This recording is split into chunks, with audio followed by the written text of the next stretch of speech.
కార్యక్రమాన్ని ప్రారంభించే ముందుగా గురువుగారికి వందనాలు తెలియజేసుకుంటూ, మరి ఈ జూమ్ సెక్షన్లో పాల్గొన్న అందరికీ ధన్యవాదాలండి. మరి మనం ఈరోజు ఇంకొన్ని విషయాలు తెలుసుకుందాం. మరి ఇప్పుడు సమాజంలో మానవుడికి అన్నిటికంట గొప్పది ఏంటి, ఏది పొందితే మానవుడు తృప్తిగా జీవించగలడు అని అడిగితే ఒకేసారి ప్రపంచంలో ఉన్న మానవులందరూ చెప్పేది డబ్బు వల్ల, సంపదల వల్ల తృప్తిగా జీవించవచ్చు అని చెప్తారు. 99% ఆ విధంగానే నేటి సమాజంలో మానవులంతా బతుకుతున్నారు, దానికోసమే ప్రయత్నిస్తున్నారు. వాళ్ళ జీవితం అంతా కూడా డబ్బు కోసమే మరి ప్రయత్నిస్తున్నారు. మరి ఇంత ప్రయత్నించి కూడా తృప్తిగా బతుకుతున్నారు అంటే ఎవరి జీవితంలోని తృప్తి లేదు, అసంతృప్తికరమైన జీవితమే ఉంది. కానీ ప్రతి వాళ్ళకి డబ్బు ఉంటే బాగుంటుంది, డబ్బు ఉంటే సుఖంగా ఉండొచ్చు, డబ్బు ఉంటే సంతోషంగా ఉండొచ్చు, ఎన్నో డబ్బు వల్లే దక్కుతాయి అనుకుంటున్నారు. భగవంతుడు సృష్టిలో ఏదైనా సరే డబ్బుతో కొనుక్కోవచ్చు, సంపద ఉంటే చాలు అనే అభిప్రాయం చాలామంది ఉంది. కానీ ఇంత సృష్టిని సృష్టించిన భగవంతుడు సృష్టిని డబ్బుతో సమకూర్చుకోవచ్చు, కానీ ఈ సృష్టిని సృష్టించిన సృష్టికర్తని మాత్రం యోగం ద్వారానే తెలుసుకోవాలి. కానీ ఈ సంపదల వల్ల మనం తెలుసుకోలేము. అందుకే మహాత్ములు చాలా అతి కొద్ది మంది పుణ్యపురుషులు, పురుషోత్తములు, యోగులు ధ్యానం వల్లే పరమాత్మని పొందగలిగారు. పరమాత్మతో సంబంధం ఏర్పరచుకున్న వాళ్ళ జీవితంలో ఎప్పుడూ సంతృప్తిగా జీవించారు. అందుకే మరి ఈ జీవితంలోకి వచ్చిన మనము ఇంకా ఎక్కడైనా మనకి సంపదల మీద భ్రాంతులుండి ఈ సాధన అనేది వెనకబడతామేమో అని మనకంటా ముందుగా ఉన్న యోగులందరూ మనకి ఎన్నెన్నో సందేశాల ద్వారా ఎక్కడ వెనక్కి పడిపోకుండా ఉండడానికి ఎన్నో విధాలుగా మనకి గ్రంథాల్లో రాసి తెలిపి ఉన్నారు. అంటే ఎప్పుడైతే మానవుడు సంపద వెనకాతల పడతాడో ధర్మం తప్పుతాడట. ఎందుకంటే సంపాదన కూడా ఒక మత్తు లాంటిదేనండి. మొదట్లో కొద్దిగా ఉంటే చాలనుకుంటాం, అది వచ్చే కొద్దీ రావాలి అనే ఆశ మానవుల్లో పెరుగుతుంది. ఎంతో కష్టపడి ఈ భూమి మీద రాజులు కానివ్వండి, చక్రవర్తులు కానివ్వండి, ధనవంతులు కానివ్వండి, ఎంతో కష్టపడి సంపాదించాక మరి వాళ్ళ పేర్లు భూమి మీద ఎంతమంది గుర్తుంచుకున్నారు అంటే చాలా కొద్ది మందే చెప్పగలరు.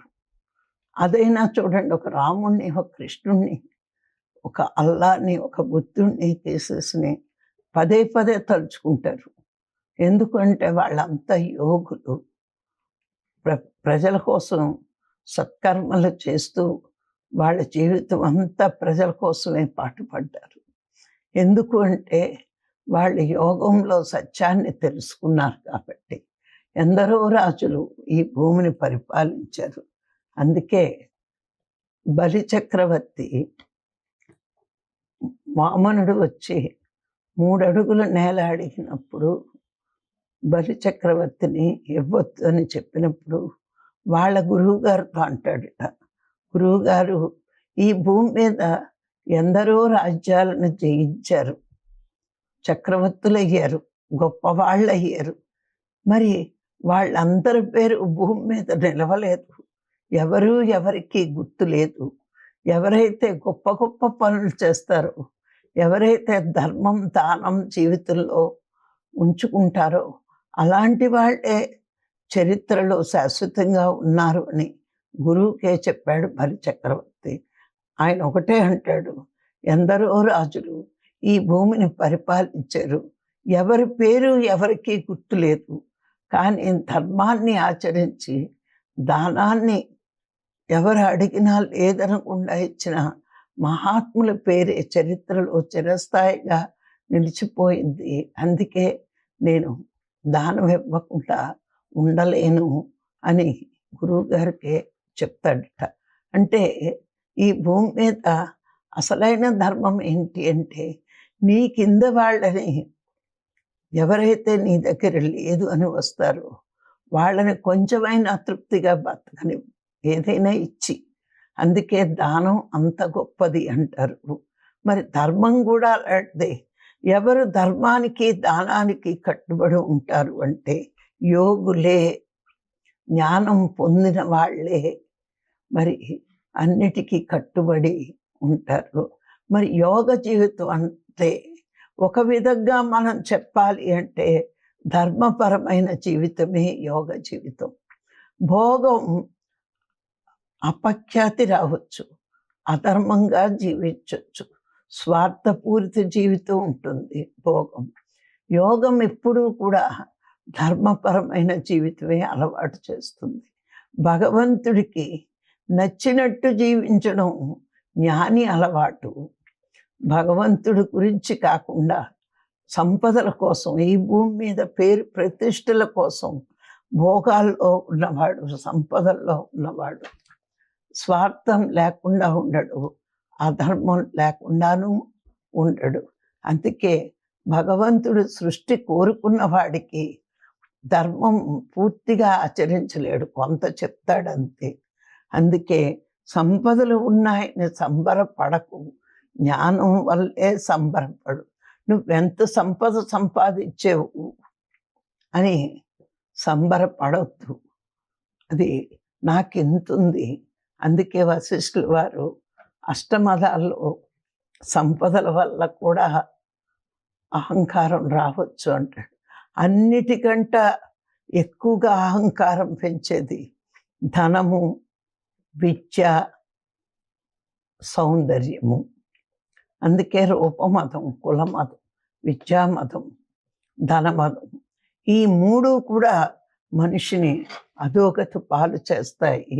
అందుకే అహంకారం తగ్గించుకోవాలి అని చెప్తూ ఉంటారు వశిష్ఠుల వారు. అష్టమదాల్లో ముఖ్యమైన ఈ మూడేనటండి. ఏమిటి? ధనమతం, విద్యామతం, రూపమతం.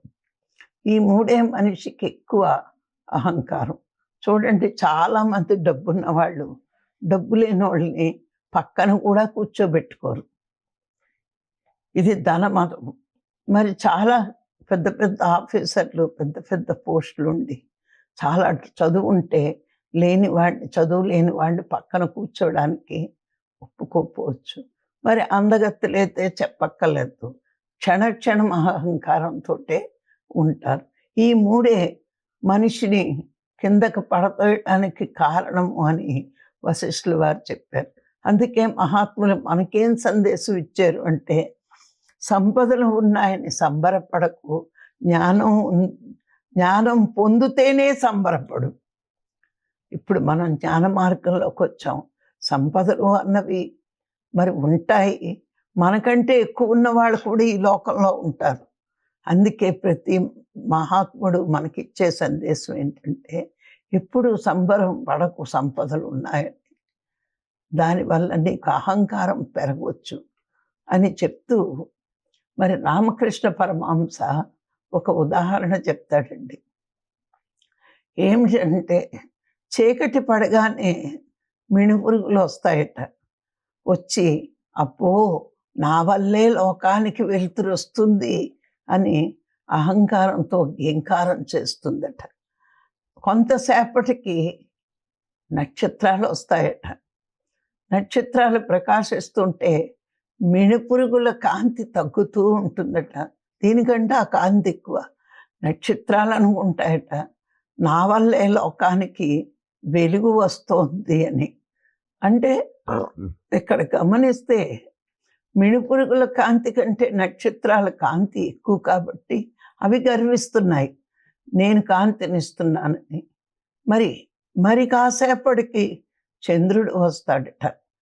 ఆ చంద్రుడు వచ్చినప్పుడు చంద్రుడు అనుకుంటాడట ఆ వెన్నెల ప్రసరిస్తూ వీటిలన్నిటికంటే మిణిపురుగుల కంటే నక్షత్రాల కంటే నేనే లోకానికి వెలుగునిస్తున్నాను అని అనుకుంటాడట. మరి కాసేపటికి సూర్యుడు వస్తాడట. ఇవన్నీ వెలవెలపోతాయట. అంటే ఆ సూర్యుడు భగవంతుడు లాంటోడు, మిగతావన్నీ ఈ లోకంలో ప్రజలు లాంటివి. ఈవేళ కోటీశ్వరుని చూస్తాం, వాడికంటే గొప్పవాడు ఉంటాడు, వాడికంటే గొప్పవాడు ఉంటాడు, వాడికంటే గొప్పవాడు ఉంటాడు. కానీ ఈ గొప్ప గొప్ప కోటీశ్వరులందరినీ కూడా సృష్టించింది భగవంతుడే.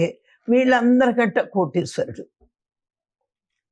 మరి ఇది తెలియక భూమి మీద ఏది చూస్తే అది గొప్ప గొప్ప గొప్ప అనుకుంటూ అవి ఉన్నవాళ్ళంతా అహంకారాన్ని పెంచుకుంటున్నారు. కానీ ఈ సృష్టిని సృష్టించిన సృష్టికర్తే అందరికంటే గొప్పవాడు అని ఎవరైతే తెలుసుకుంటారో, ఆయన కోసం ఎవరైతే ప్రయత్నిస్తారో, ఆయన్ని చేరుకోవడానికి ఏది ఉంటే చేరుకోవచ్చో తెలుసుకుని ఆ మార్గంలో ఉన్నవాడు గొప్పవాడు అవుతాడు. ఇప్పుడు భగవంతుడు మనకు తెలియాలంటే ఒకటి సాధన చేసి మన మనస్సును ప్యూరిటీ చేసుకోవాలి. ఎందుకు ప్యూరిటీ చేసుకోవాలి? బుద్ధిలో ఉన్న జ్ఞానం వెలుపలికి రావాలి అంటే ముందు మనసు ప్యూరిటీ అవ్వాలి. ఆ మనస్సును ప్యూరిటీగా ఉంచుకునే శక్తి ఒక్క ధ్యానం వల్ల మాత్రమే మనము. అందుకే శంకరాచార్యులు నిత్య వస్తు వివేకం అన్నాడు. సాధన చేసే వాళ్ళకి ముందు అది తెలియాలి. అనిత్యమైన పదార్థాలు వెనకాతల పడి నాశనం అయిన వాళ్ళు రాక్షసులు. నిత్యమైన సత్యమైన పరమాత్మ దర్శనం కావాలని ప్రయత్నం చేసి శక్తుల్ని పెంచుకున్న వారు దేవతలు. మరి ఆ నిత్యమైన పరమాత్మ కావాలి, దర్శనం అవ్వాలి అనుకునేవాడు ప్రాపంచిక జీవితంలో ఎప్పుడు తృప్తిగా జీవిస్తాడు. అందుకే భగవంతుడు కూడా తన దగ్గరికి చేరుకునే వాళ్ళకి, తన కోసం ప్రయత్నించిన వాళ్ళకి ఈ సంపదలన్నీ ఇస్తాడట. ఇచ్చి మన దగ్గర అహంకారం ఉందో లేదో అని పరీక్షిస్తూ ఉంటాడట. భగవంతుడు మనని పరీక్షించడానికే ఒక్కొక్కసారి మనం కోరినవన్నీ వస్తాయి. కోరికే ఉండకూడదని మహాత్ములు ఎందుకు చెప్పారో తెలుసా? సాధన చేసి కోరికలను పెంచుకున్న వాడికి అహంకారం పెరుగుతుంది. అందుకే నిత్య వస్తు వివేకం అని గురువులు మనకు చెప్తున్నారు. ఎందుకు అంటే కోరిన సంపదలన్నీ, కోరినవన్నీ పొందిన రాక్షసులు నాశనం అయ్యారు. అందుకే కోరికే వద్దు అంటారు. నీకు ఎదిగే కొద్దీ నీ అవసరాలు భగవంతుడు తీరుస్తూనే ఉంటాడు. నువ్వేమీ కోరుకోవద్దు. పత్రిసారి కూడా ఎన్నోసార్లు చెప్పేవారు, నువ్వు సాధన చేస్తున్నానని ఏమైనా కోరుకుంటావేమో, ఎప్పుడు ఏది కోరుకోవద్దు. నీ అవసరాలన్నీ భగవంతుడు ప్రకృతి ద్వారా తీర్పిస్తూనే ఉంటాడు. ఇంకా నువ్వేమి కోరుకుంటావు? అక్కర్లేనివి, వదిలి వెళ్ళినవి కోరుకుంటావు. దానికి నీ జ్ఞానశక్తి ఖర్చు పెట్టడం వ్యర్థం కదా అని చెప్తూ ఉండేవారు సార్. అందుకే ఎప్పుడు కూడా నేను కానీ, రాఘరావు సార్ కానీ, సంకల్పజానాలు కానీ, కోరికలు కానీ ఎప్పుడు కూడా చెప్పం మా శిష్యులకి. ఎందుకంటే దానివల్ల చాలా అనర్థం. పత్రిగారు ఒక మాట చెప్పారు అంటే మేము మొదట్లో చాలా విచారణ చేసుకునేవాళ్ళం. ఎందుకు సార్ ఇలా చెప్పాను? అందుకే విచారణ చేస్తేనే జ్ఞానం వస్తుంది. అందుకే వశిష్ఠులు వారు చెప్తారు, విచారణే పరమ జ్ఞానం అని. ఎందుకు వద్దన్నారు? మరి కోరికలు కోరిన రాక్షసులు చరిత్రలో ఏదీ సాధించలేదు. కోరకుండా ఉన్న దేవతలు ఎన్నో పదవులు పొందారు. భగవంతుడు తృప్తిగా జీవించారు వాళ్ళు, ఆయన మెచ్చుకునేటట్టు జీవించారు. మరి మనం కూడా దైవంగా ఎదగాలనుకుని భూమి మీదకి వచ్చిన మనము కోరికలతో మన జ్ఞానశక్తిని తగ్గించుకుంటే ఇంకా దానికోసం మళ్ళా భూమి మీదకి రావాల్సి ఉంటుంది. అందుకే ఏ కోరిక లేకుండా మానవుడికి నిజంగా చెప్పాలంటే అన్నిటి కోరికల కంట ధనమే గొప్ప కోరిక అండి. ఇప్పుడు నేటి సమాజంలో మానవుడికి ధనం తప్పించి రెండో ఆలోచన ఉండట్లేదు. డబ్బు ఉంటే అన్నీ వస్తాయి, డబ్బులోనే అంతా ఉంది అనుకుంటున్నారు. కానీ అది వాళ్ళ భ్రాంతి. నిజంగా ఎప్పుడైతే భగవంతుడి గురించి అంతర్ముఖమై మనం ఆత్మ చేరుకోవాలని సాధన చేస్తామో అప్పుడు ఉన్నా లేకపోయినా తృప్తిగానే జీవిస్తామండి. పక్కవాడితో కంపారిజన్ ఎప్పుడైతే మానేసామో మనము చాలా చాలా ఆనందంగా జీవించగలుగుతాం. ఎప్పుడు మనకు లేదని మనకు బాధ ఉండదండి. పక్కవాడు ఎప్పుడైతే గుర్తు చేస్తాడో అప్పుడు బాధ మొదలవుతుంది. వాళ్ళకి అది ఉంది మీకు లేదా అని అడిగినప్పుడు బాధ వస్తుంది. ప్రాపంచిక జీవితంలో ఇలాంటి చిన్న చిన్నవి చాలా ఉంటాయి. కానీ ఆధ్యాత్మిక జీవితం వచ్చాక మనకు ఒకటే నిశ్చింత ఏంటంటే అవసరమైతే భగవంతుడు అది కూడా నాకు ఇస్తాడు. నాకు అవసరం లేదు కాబట్టి నా దగ్గర అది లేదు. నాకున్న జ్ఞానం వాడికి లేదు, మరి వాడికున్న కారు మేడ నాకు ఉండాలని నేను ఎందుకు కోరుకోవాలి? ఇప్పుడు ఈ రోజునైతే మనం ఏం సమాధానం చెప్తామంటే వాళ్ళకుంది అని మమ్మల్ని అడుగుతున్నారు, మాకున్న జ్ఞానం మాకున్న సాధన వాళ్ళకుందా అని వెళ్ళి అడగలరా అని అడిగే అంత ధైర్యం మనకు వచ్చింది ఈరోజు. ఎందుకంటే మనకున్నది వాళ్ళు సంపాదించలేరు. ఈ జ్ఞానతనం వాళ్ళకున్న డబ్బు మన దగ్గర ఉంది. కానీ ఇది ఎప్పుడైతే మనం తెలుసుకుంటామో డబ్బున్నందుకు గర్వపడం, సంబరపడం. ఎందుకంటే ఈ డబ్బు మన తదనంతరం మన పిల్లలకి, మన తదనంతరం ఏంటి పంచితే ఇప్పుడే వెళ్ళిపోద్ది. కానీ మన జ్ఞానం ఇస్తాను తీసుకోండిరా అంటే పిల్లలే వద్దంటారు, మాకు అక్కర్లేదులే అంటారు. కానీ డబ్బు పుచ్చుకోవడానికి ఏ అభ్యంతరము ఎవ్వరికీ ఉండదు. కానీ ఈ జ్ఞానం పుచ్చుకోవడానికి వాడికి గత జన్మ పుణ్యమనే అర్హత ఉంటేనే మన మార్గం కరెక్ట్ అని మన మార్గంలోకి వస్తాడు. అందుకే ఎవ్వరికి ఇస్తాలన్న అర్హత లేకపోతే పుచ్చుకోడండి ఈ జ్ఞాన సంపద. అందుకే అందరికీ అందనిది, అందరూ పొందనిది జ్ఞానం ఒకటేనండి. గమనిస్తే ఇది అందరూ పొందలేరు, అందరికీ అందదు కూడా. ఇప్పుడు ఇంకా భూమి మీద జ్ఞానం తెలియని వాళ్ళు చాలామంది ఉన్నారు. ఎలా నేర్చుకోవాలో తెలియదు, ఎక్కడికి వెళ్ళాలో తెలియదు. అంటే భగవంతుడు కృప లేదు వాళ్ళ మీద, వాళ్ళ జీవితంలో సద్గురు వచ్చినా అందుకోలేకపోయారు. అందుకే ఇది అందరికీ అందనిది, ఈ జ్ఞానం అందరూ పొందనిది. ఈ సంపద మన దగ్గర ఉంది. అందుకే మహాత్ములు ఎన్నో సందర్భాల్లో మనకు చెప్తారు, సంపదలు ఉన్నాయని సంబరపడకు, జ్ఞానం వల్ల నీకు ఎంత జ్ఞానం పెరుగుతుందో ఆ జ్ఞానం వల్ల నీకు ఆనందం దక్కుతుంది. కాబట్టి జ్ఞానం వల్లే నువ్వు సంబరపడు. ఇది శాశ్వతం, నిత్యం, ఇది అనిత్యం కాదు. సంపదలు ఈవేళ ఉండొచ్చు, రేపు నీ చేతుల్లోంచి అన్నీ వెళ్ళిపోవచ్చు. ఇప్పుడు కొంతమంది ఏం చేస్తారు, తల్లిదండ్రుల ఆస్తులన్నీ బిడ్డలకు రాస్తారు. అప్పుడు మన చేతుల్లోంచి వెళ్ళిపోయినట్టే కదా. ఎంత సంపాదించినా మన దగ్గర ఏముంది? ఏమీ లేదు. మరి ఈ జ్ఞానం అన్నది ఎంతమందికి పంచినా ఇది పెరుగుతూనే ఉంటుంది. భగవంతుడిచ్చిన ఈ సంపద, భగవంతుడు కోసం ప్రయత్నించడానికి అవసరమైన ఈ సంపద ఇచ్చే కొద్దీ పెరుగుతుంది. అందుకే మహాత్ములు మనకి ఈ మాట చెప్పారు, సంపదల వల్ల ఎప్పుడూ నువ్వు సంబరపడకు, నీ చేతిలోంచి జారిపోవచ్చది. మనకు అహంకారం ఉందా లేదా అని పరీక్షించడానికి భగవంతుడు ఇస్తూ ఉంటాడు. అది అహంకారం పెరిగినప్పుడు ఒక్క క్షణంలో, ఒక్క రాత్రిలో మొత్తం సంపదలన్నీ పోవచ్చు, బేకారులు కావచ్చు. అందుకే కోరికలు పెంచుకోవడానికే సంపదలు. కోరికలు చూడగానే మనకు డబ్బు ఉంది కదా, ఇది కొందామా, అది కొందామా, ఇది ఇంట్లో పెట్టుకుందామా, అది ఇంట్లో పెట్టుకుందామా అని ఒకదాని వెనకాల ఒకటి కోరికలు వచ్చి మనం పూర్తిగా ప్రపంచం వైపు వెళ్ళిపోతాం. కానీ జ్ఞానం ఎంత పెంచుకుంటే అంత పరమాత్మకి దగ్గరవుతాం. ఇది పంచినా తరగని సంపద, పంచే కొద్దీ పెంచబడుతుంది. కానీ అది దాచే కొద్దీ దోచుకోబడుతుంది.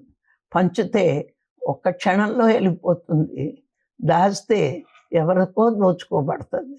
అందుకే సంపదలు ఉన్నాయని సంబరపడి అహంకారం పెంచుకోకు.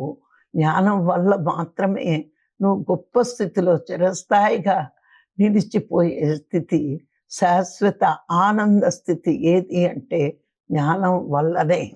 అందుకే తెలుసున్న దగ్గర నుంచి జ్ఞానం పొందడానికి ప్రయత్నించాలి. ఎంతమందికి పంచుతావో అంత పెరుగుతుంది. ప్రాపంచిక సంపదలు పెంచడానికి చాలా కష్టపడాలండి. కానీ ఆధ్యాత్మిక సంపద పెంచుకోవడానికి తర్వాత మొదట్లో కష్టమైన, ఎందుకంటే ప్రపంచం వైపు ఉన్న మనసు ఆత్మ వైపు తిరగడానికి చాలా మొరాయిస్తుంది. దానికి ఇష్టం ఉండదు ఆత్మ వైపు తిరగడం అంటే. అందుకే ఆలోచనలు వచ్చి జ్ఞానంలో కూర్చొనివ్వకుండా చేస్తుందట. కానీ బలవంతంగా అదే చెప్పాడు అభ్యాసము. వశిష్ఠుల వారు అదే చెప్పారు, కృష్ణుడు అదే చెప్పాడు. అభ్యాసం చెయ్యగా ఈ మనస్సు ఆత్మ వైపు తిరగడానికి ఇష్టపడుతుంది. తర్వాత ఏమైంది? ఈ ప్రపంచం అశాశ్వతం అనే వైరాగ్యం, వివేకము. ఏ వివేకం ఉండాలి? పరమాత్మ దగ్గరికి చేరితేనే శాశ్వత ఆనంద స్థితి ఉంటుంది అనే వివేకం ఉన్నప్పుడు మనము ఎక్కువ ధ్యానంలోనే గడపడానికి ఇష్టపడతాం. కళ్ళు విప్పితే అశాంతి, కళ్ళు మూస్తే శాంతి అనే వివేకం మనకు వచ్చిన రోజున పని ఉంటే పని పూర్తి చేసుకుని మళ్ళా మనం ధ్యానంలో కూర్చుండిపోతాం. ఎందుకు అంటే ఎవ్వరు కూడా అశాంతిని అశాంతిగాని గుర్తించట్లేదండి. ఎందుకు అశాంతి అంటే ఏదైనా కళ్ళు విప్పి చూడండి, వెంటనే కావాలని కోరిక పుడుతుంది. అది తీరితే సంతోషంగానే ఉంటుంది, తీరకపోతే దుఃఖంగానే ఉంటుంది. దుఃఖం ఎప్పుడూ అశాంతే, సంతోషమైన తాత్కాలికమే. అందుకే కళ్ళకి పని చెప్పే కంటే మన ఇంద్రియాల పనులు తగ్గించుకుని ఆత్మ వైపు మనసును తిప్పితే ఎప్పుడూ ఆనందకరమైన జీవితమే ఉంటుంది. మన జ్ఞానం అంతా ఎప్పుడు పెరుగుతుందంటే మన ఇంద్రియాల పని చాలా తగ్గించినప్పుడండి. మనం ఇంద్రియాల ద్వారా శక్తిని చాలా ఖర్చు పెడుతున్నాం, మనకు తెలియట్లేదండి. కళ్ళ ద్వారా, చెవుల ద్వారా, మాట ద్వారా శరీరం అక్కర్లేని చోట్లకు తీసుకెళ్ళి కష్టపెట్టి వచ్చాక మళ్ళా శరీరం అలసిపోయిందని బాధపడుతూ ఏ పని చెయ్యలేక నిరాశ నిస్పృహతో ఉంటాం. అందుకే ఇంద్రియాల పని ఎక్కువైనప్పుడు ఆత్మశక్తి ఖర్చు అయిపోతూ ఉంటుంది. ఇంద్రియాల పని తగ్గించి కళ్ళు మూసుకుని కూర్చున్నప్పుడు ఆత్మశక్తి పెరిగి ఎప్పుడూ ఆనంద స్థితిలో ఉండడానికి, ఆ జ్ఞానం పెంచుకోవడానికి కారణమవుతుంది.